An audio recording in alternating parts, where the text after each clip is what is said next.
Hi, and welcome to this video tutorial for the York County School Division Virtual High School Program teachers, as well as teachers in the York County School Division who are using Moodle 2.6 to blend their classrooms. In this video tutorial, we're going to look at how to create a quiz in Moodle.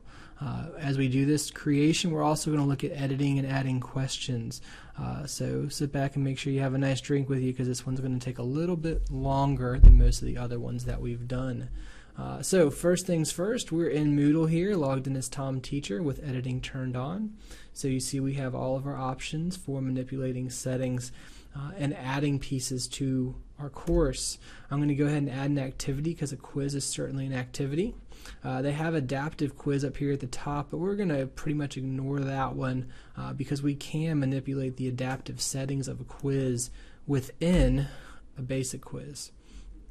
So just like usual, the name is the link that's going to appear on the screen. So I'm just going to call this Introduction Quiz. And in the description, I'm giving directions. I'm giving information about the quiz. So quickly, I'm going to say complete this quiz by answering basic questions about your online class or blended class, depending on what you're teaching.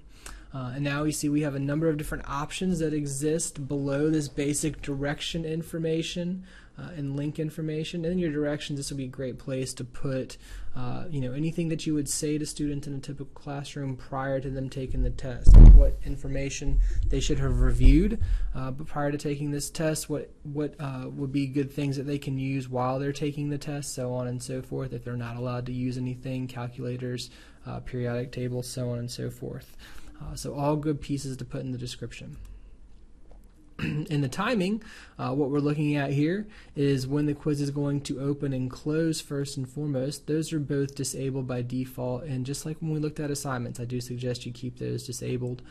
For time limit, same thing. I do not suggest ever putting a time limit on. When you do that in Moodle, it puts a little timer on the screen, and that makes students nervous. That gives them a little bit of edginess. Typically, students complete tests in much shorter time than what we typically would want to give them. And also it does create a bit of an issue when we have students with special needs and accommodations that don't have time limits as part of their test taking. They're allowed to take as much time as they would want. So that would require some editing of the quiz prior to that individual student taking it. So again, my suggestion is always just nix the time limits to save yourself some extra pieces there. Lastly, the submission grace period, because we don't have the open and closing the quiz, when the time expires, the submission grace period, all of those things don't really apply based on the options that we had before. Come down to the grade section. Important piece in here is the attempts allowed. You see it's defaulting to unlimited, which means students could retake this quiz over and over again if they wanted. There is a place and time where you want students to be able to take quizzes multiple times so they can show that they have progressed from one state of knowledge to the next. For this one, because it's just a basic introduction, I'm going to give them 1. But again, as the teacher, just like we saw in the assignment, you can always reset their attempts to allow them to retake this. But just from the student's point of view, I want them to take the quiz once, and if they need to review, I'm going to speak specifically to the student about what they need to review and then allow them to retake once they've met those requirements.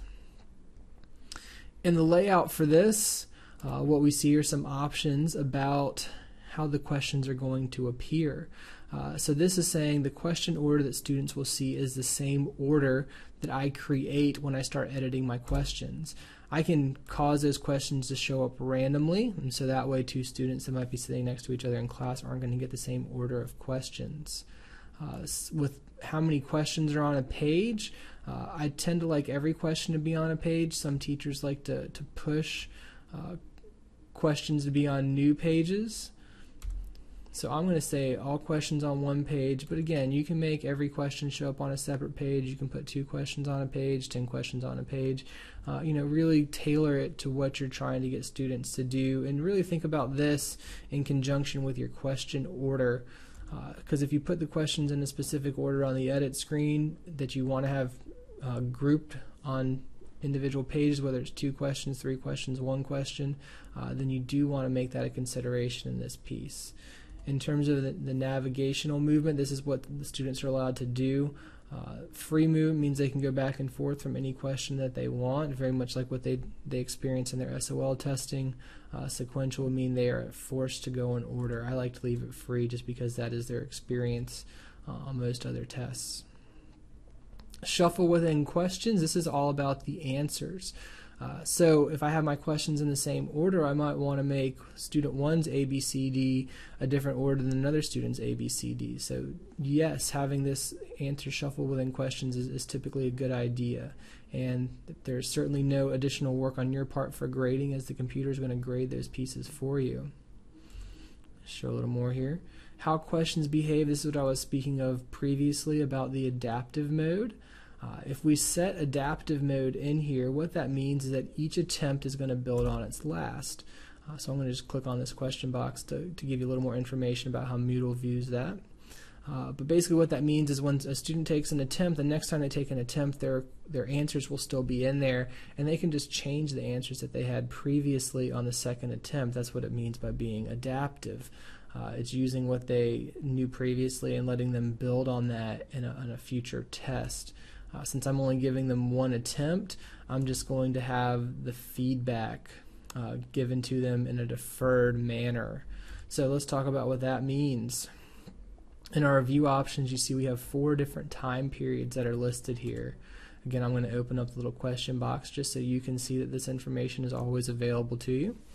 But during the attempt is when students are actually working on the attempt right then and there. You can see right now those are all grayed out, so it won't give any feedback while the students are working on the attempt, although by manipulating how questions behave, you can cause the system to give feedback as students take the quiz, which sometimes would be an appropriate way to have them take a quiz, whether it's a review quiz or a quiz that's really meant to be formative in its evaluation of students. Immediately after the attempt means that there's 2 minutes after they click that submit all and finish button, and so within those 2 minutes, what are they going to be able to see? After that 2-minute time period, students will be able to go back later while the quiz is still open and check out whatever options that we select. Lastly, there's after the quiz is closed, and that closed doesn't mean from the user's end. That really means from your end as the teacher when we went up here and set the open and close dates, or in our case we did not set those open and close dates. So since we don't have a close date, this after the quiz is closed will never actually happen. So what we want to focus on then is really the question of when do we want to give students feedback? Do we want to have them see feedback right away, or do we want to make them wait a couple minutes before they're able to see that feedback? I'm generally pretty good with letting them see what they got wrong and right after, but I'm going to go ahead and take off this right answer piece. I want them to have to wait a little while before they can see the right answer. And if I'm going to give them multiple attempts, I might never actually let them see the right answer, so that they have to actually review and show me that they found the right answer without just going back, looking at their review of the quiz and finding what the right answers were. So again, let's manipulate it to really reach the learning outcome you're trying to accomplish through your quiz. Show the user's picture. This is kind of all fun stuff. We're not going to be overly worried about this. So I'm going to leave those as the defaults that they are. If you're really strong feelings about decimal points in your grade, you can certainly manipulate that to have them round for you automatically. Restrictions on attempts. When we do semester exams, first semester, second semester exams in virtual high school, we require a password on our tests. That way we're sure that the students are being proctored by an adult when they take those exams. So this is the place you would put that. I wouldn't suggest using this anytime you're doing just a regular old test. Just when we do exams for virtual high school. For the blended teachers, if this is the way you want to do it, is to ensure that they take this test while they're in your class, certainly you can do that. For the feedback, this is basically giving us strands, if you will, of student scores to give feedback. So let's say we want anybody that got between an 80 and 100 to get the message, great job, well done. But anybody that got between, let's go ahead and say a 70% and an 80%, is we're going to give them a different message. Almost there, keep working at it. And then we're going to come down here and say anybody between a 60% and a 70%, we need to refine your study process. And then we're going to come down here and really change this one to our 0, so we can almost ignore the 0 down here. We need to talk right after class. So make that 2 sentences, really get their attention there. And again, this is just to give them some basic feedback. It is not required. You know, generally speaking, students are going to know kind of where they fell and what they need to do. But this might be a good way for you to just get a little connection with students if they're not hitting where you think they really should be hitting. All right, the common module settings, again, we see this every time. This is where we can show what's going on. So if we want this quiz to be visible to students, we just make it say visible and show. Another way to do this, maybe if you don't want students to see this right away until the week or the day that the test is assigned, you could hide it until then and then show it once that day comes around. Group modes, again, for virtual high school teachers, not really an issue. For our blended teachers, we could certainly set our group modes to groups so that you can grade within groups, but we do have some other ways to do that within the grading part of this. So for right now, let's go ahead and save and return to course.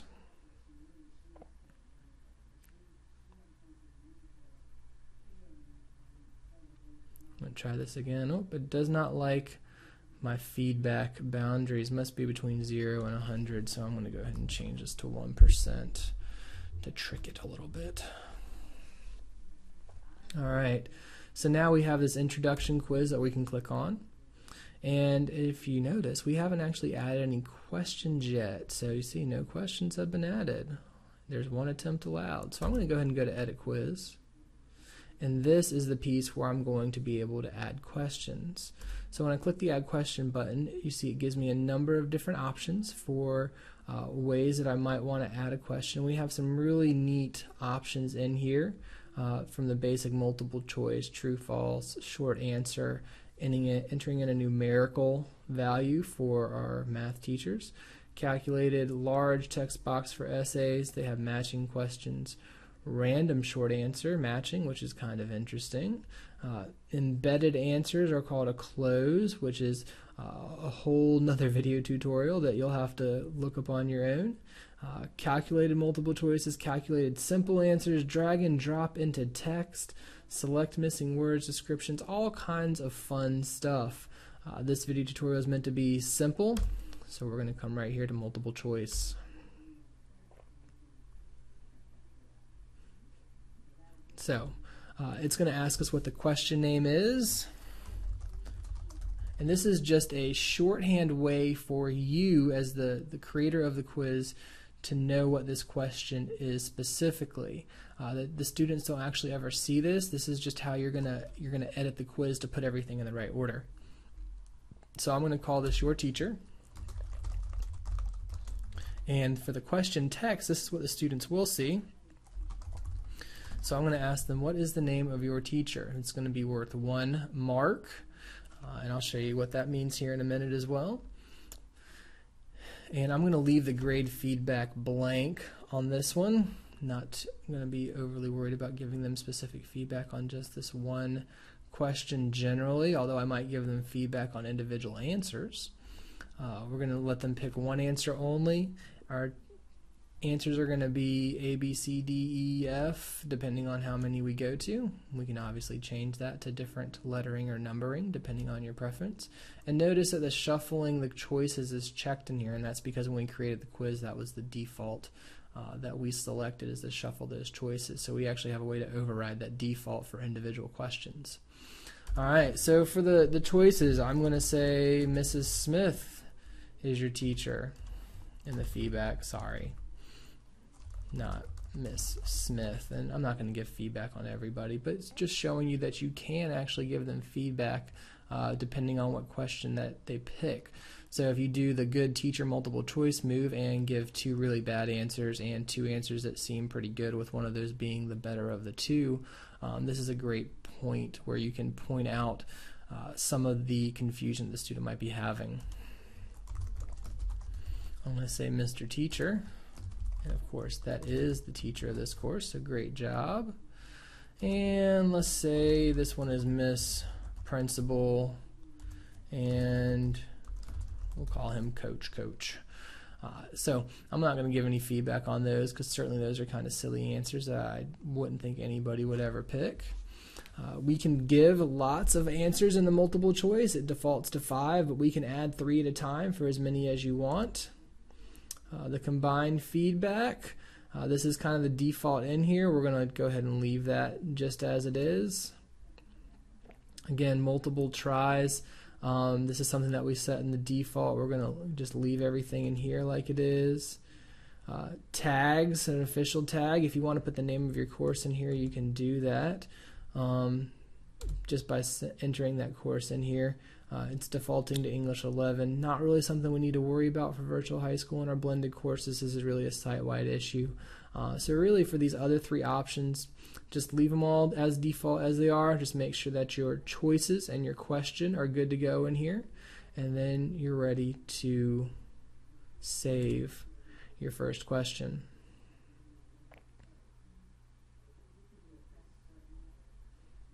All right, one of the possible choices should be 100%, which means that I didn't do a very important part of this, which was tell the computer which answer was the right one. So I'm going to go ahead and let Mr. Teacher be the grade of 100%. Notice the others are all none. So Moodle doing a good job of not letting me make a mistake here. And voila, question number 1 is saved and ready to go. And I can add more questions as I would like to complete this entire quiz.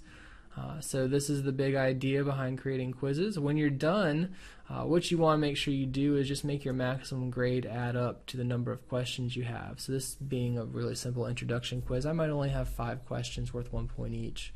So I'm just going to save that maximum grade to 5. And that way, if they get 5 out of 5, it's 100. If they get 4 out of 5, it's an 80, so on and so forth. So this is the basic idea behind quizzes and how to create them. Hopefully you're catching on well and getting a chance to jump into Moodle and play around with how to do some of these pieces. Certainly, if you need any help, refer back to this video or contact the online learning specialist or coordinator of online learning in the York County School Division to work with you a little more on it. But for now, thanks for watching, and we'll see you next time.